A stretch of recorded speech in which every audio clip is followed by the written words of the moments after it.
भक्तीत श्रीमंतीचे प्रदर्शन नको. गुरुस्तवन हा सर्व आध्यात्मिक ग्रंथाचा विशेष गुणच म्हणून प्रकटला आहे. श्री दासगणू महाराज हेही श्री गणेशास आणि सद्गुरूस वंदन करून प्रार्थना करून आपल्या ग्रंथाची रचना पुढे पुढे करीत राहतात. ग्रंथ लेखन हे पूर्णत्वास जावो, त्यात कोणतेही विघ्न न येवो ही साहजिकच त्यांच्या मनातील इच्छा आकांक्षा असते. प्रार्थनेशिवाय कार्यसिद्धी होणे शक्य नाही ही गोष्ट खरीच आहे, कारण कोणतीही प्रार्थना म्हणजे कार्याचा पूर्वसंकल्पच असतो. इमारतीचा जसा प्रथम कागदावर ओरखाडा तयार करावा लागतो, तसेच संकल्पाचे प्रार्थनेचे आहे. आंतरिक तळमळ हीच महत्वाची, तीच प्रार्थनेतून प्रकट होत असते. तळमळीतूनच कार्यही पूर्ण होत असते. पूजेनिमित्त प्रदर्शन. अकोल्यात बच्चूलाल अग्रवाल नावाचा एक धनिक होता. त्याचे मनही मोठे उदार होते. एकदा श्री गजानन महाराज हे अकोल्यात आले होते. अग्रवालने श्रींची कीर्ती ऐकली होती. अग्रवालच्याच घरी श्री तेथील कट्ट्यावर बसले होते. अग्रवालला आनंद झाला. तो श्री गजानन महाराजांना म्हणाला की मला आपली पूजा करावी असे फार वाटत आहे. श्रींनी होकारार्थी मान हलविली. अग्रवालने लगेच पूजेची तयारी केली. त्याने श्रींना मंगल स्नान घातले, अंगात सुगंधी उठणे लावले, वस्त्रे नेसविली, त्यातही जरीचा पितांबर नेसविला, अंगावर काश्मीरी शाल घातली, डोक्यासाठी जरीचा पटका दिला, गळ्यात गोप घातला, हातात सलकडी घातली, बोटात अंगठ्या घातल्या, गळ्यात मोत्याची माळ घातली, जिलेबी पेढे इत्यादीचा नैवेद्य दाखवला, विडे ठेवले, सुवासिक अत्तर लावले, सोन्याच्या ताटात दक्षिणा ठेवली. दक्षिणा घेऊन 10,000 रुपये भरेल, दक्षिणा एकूण 10,000 रुपये भरेल एवढी होती. श्रीफळ ठेवले. पुढे तो श्रींना म्हणाला, माझ्या मनात इथे राम मंदिर बांधावे असे फार आहे. ही इच्छा पूर्ण व्हावी म्हणून आशीर्वाद द्यावा. त्यावर श्री म्हणाले, तुझी इच्छा पूर्ण होईल, पण आज जी इथे तू पूजेच्या निमित्ताने शोभा केलीस ती पाहता मात्र तू मला काय पोळ्याचा बैल समजलास की काय? हे अलंकार वगैरे कशासाठी? मी पोळ्याचा बैल नाही की दसऱ्याचा घोडा नाही. मग मला या दागदागिन्यांचा काय उपयोग? अरे हे सारे विषवत आहे, त्यांचा स्पर्शही मला नको आहे. तू फार मोठा श्रीमंत असशील, पण तुझी श्रीमंती दाखवण्यासाठी तू हे करीत असशील तर ते गैर आहे. मी वेडापिसा माणूस. हे तुझे वैभव तुझे तुला असं लखलाभ असो. तुम्हा प्रापंचिकांनाच द्रव्याची गरज आहे. माझा यजमान भीमातटी उभा विटेसी जगजेठी, तो काय माझ्यासाठी हे वैभव द्याया तयार नसे. असे म्हणून श्रींनी भराभर अंगावरची वस्त्रे काढली, दागिने काढले, 2 पेढे तेवढे घेतले आणि ते तात्काळ तेथून उठून निघून गेले. समर्थांना काय अंतरीचा भाव कळत नाही काय? दांभिकतेने पूजा करूच नये. अग्रवाल मात्र हितोपदेशाने सुखी झाला. पितांबराची परीक्षा. शेगावात पितांबर नावाचा एक शिष्य होता. त्याने श्रींची खूप सेवा केली होती. तो गरीब होता. अंगावर फाटके वस्त्र होते. शरीर दिसू लागले त्यावर श्रींनी त्याला दुपेटा दिला. ते पाहून इतरांच्या मनात जळफाट सुरू झाला. काही शिष्य पितांबराला टोचून बोलू लागले. समर्थांनी दिलेला दुपेटा तू का नेसलास असा त्यांचा प्रश्न होता. तू इथून चालता हो असेही ते सांगू लागले. त्यावर पितांबर म्हणाला, काही म्हणा, मी काही गुरूंचा अपमान केलेला नाही. उलट त्यांनी जे वस्त्र मला दिले ते नेसून मी त्यांचा मान राखला आहे. तर शिष्यात तेढ निर्माण झाली. हे पाहून श्रींनीच मनात काही योजले. ते पितांबराला म्हणाले, तू इथे राहू नको, दूरवर निघून जा. माझी तुझ्यावर पूर्ण कृपा आहे. लोकांचा तू उद्धार कर. ते ऐकून पितांबराच्या डोळ्यात पाणी आले. तो निघाला. कोंडोली गावी आला. आंब्याच्या झाडाखाली रात्रभर त्याने गुरुचिंतन केले. पुढे सकाळी झाडावर जाऊन बसला. सर्वत्र मुंगळे होते. गुराख्यांनी ते पाहिले. त्यांनी गावात जाऊन सांगितले की कुणी श्री गजानन महाराजांचा शिष्य आता आला आहे. खरे खोटे पहावे म्हणून लोक जमले. त्यांनी चौकशी केली. पर्यटन करावे अशी श्रींची आज्ञा झाल्यावरून इथे आलो असेही त्याने सांगितले. झाडाच्या मुळाशी फार मुळे आहेत म्हणून फांदीवर बसलो असेही तो म्हणाला. लोकांनी त्यांची परीक्षा पाहण्याचे ठरवले. चमत्काराचे आव्हान दिले. पुढचा लेख आहे, वटलेल्या आंबर वृक्षाला फळे आली. लोकांनी पितांबराची चेष्टा सुरू केली. म्हणाले, अरे उगीच थोर पुरुषाचे नाव घेऊ नकोस.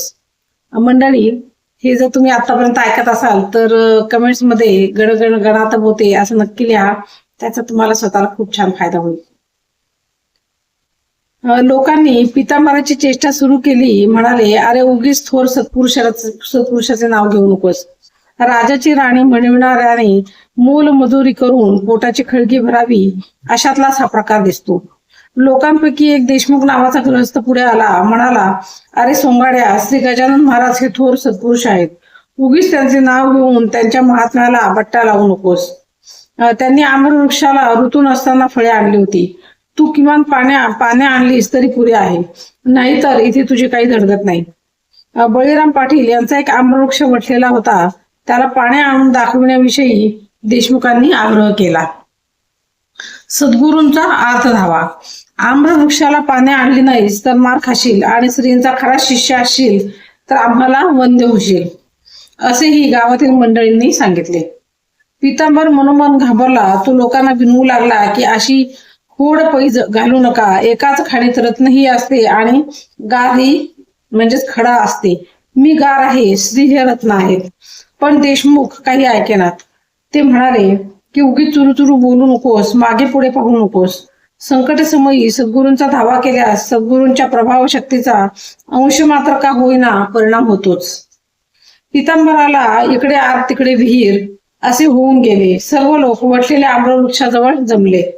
शेवटी पितांबराने हात जोडले आणि आर्त मनाने गुरूंचे स्तवन सुरू केले. तो म्हणाला, हे स्वामी समर्था, गजानना, ज्ञानांबरीच्या नारायणा, पदनताच्या रक्षणा, धाव आता ये काळी, माझ्यामुळे दोष तुला येऊ पाहतो भक्त पाला. आपुल्या वृद्धासाठी पाला आणि आम्रवृक्षासी, माझी भिस्त तुझ्यावरी, पाव माते लब करी, ना तरी आली पाळी खरी, मजला येथे मरणाची.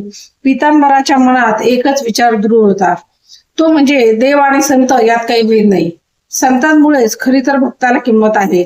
आपण श्री गजानन महाराजांचे शिष्य आहोत, पण त्यामुळे संकट काय यावे त्याने पुन्हा प्रार्थना केली. आता न माझा अंत पाही गुरुराया, धाव घेई या वठलेल्या वृक्षापायी, आणि पणे कोमल त्याने लोकांचा श्रींचा जय जयकार करण्यास सांगितले. लोकांनीही श्री गजानन महाराजांचा जय जयकार केला. भक्ती फळासी आले. लोकांनी सद्गुरूंच्या नावाची गर्जना केली आणि तिकडे आम्रवृक्षास पालवी फुटली. लोकांनी भक्त महिमा पाहिला, जाणला. आपण स्वप्न तर पाहत नाही ना असे लोकांना वाटले. हा भ्रम तर नाही ना याचीही सर्वांनी खात्री करून घेतली. तो झाडातून पांढरा चिक बाहेर आला. मग मात्र सर्वांना गुरु महिमाही कळला आणि अर्थभक्तीची श्रेष्ठताही कळली. पितांबर हा श्रींचा खरंच भक्त आहे हेही त्यांना कळून चुकले. लोकांनी पितांबराची मिरवणूक काढली. सर्वांच्या मनात अपार भावजागृतीही झाली. डोमगावी जसा समर्थांचा कल्याण हा शिष्य सर्वख्यात झाला, तसेच जणू इथे घडले असे सर्वांना वाटले. श्री गजानन महाराजांनी आपल्या शिष्याकरवी कोंडोली गावाचे भाग्य उदयास आणले. अजूनही कोंडोली गावात त्या झाडाला फळे येतात. लोकांनी पितांबरास धन्य भक्त मानले. पुढे पितांबराचा मठही तेथे स्थापन झाला. तिथेच नंतर पितांबराचा अंतही झाला. भक्ती फळाला आली. आर्त भक्तीचाच हा महिमा आहे. चमत्काराच्या दृष्टीने काय घडले असेल ते असो, पण पितांबराच्या अर्थभक्तीने भक्ताची परीक्षा घेणाऱ्यांचे डोळे दिपविले एवढे मात्र खरे. कुणाही भक्ताची त्याच्या गुरूंची परीक्षा घेता कामा नये. गुरु महिमा सर्वत्र दिगंत गात असतोच, पण तेवढी आर्तता आपल्या जवळ आहे का याचाही विचार भाविकांनी केला पाहिजे. तसेच आम्रवृक्षाला फळ आले हे एखाद्या वेळेस घडेल.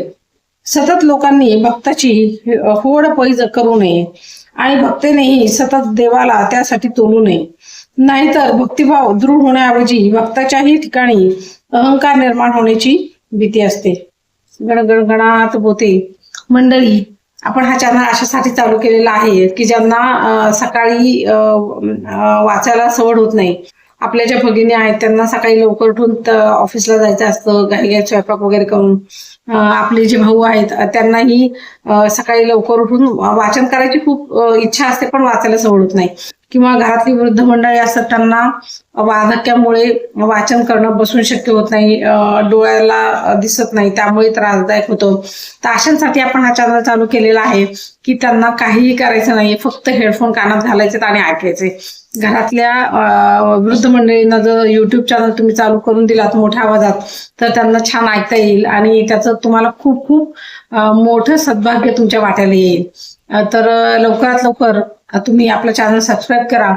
तर आपल्या चॅनलवर आतापर्यंत श्री दत्तगुरूंचं पारायण केलेलं मी आहे, त्याचे 1 ते 53 अध्याय आहेत. शिवलीलामृताचे काही अध्याय आहेत. आता श्री गजानन महाराजांचं मी वाचन करतेच आहे, त्याचेही लेख आता मी आपले वाचून झालेले आहेत. त्या व्यतिरिक्त श्री मनाचे श्लोक, प्रत्येक श्लोकाचा अगदी विस्तृत अर्थ आपण सांगतोय. त्याचा तुम्ही जर ते मुलांना ऐकायला दिलं तर त्याचाही खूप मोठा फायदा मुलांना होईल. तर त्यानंतर गीतेचा आता सुरुवातीचा सगळा सारांश लोकमान्यांनी जो लिहिलेला आहे तो आता सध्या मी कथन करते.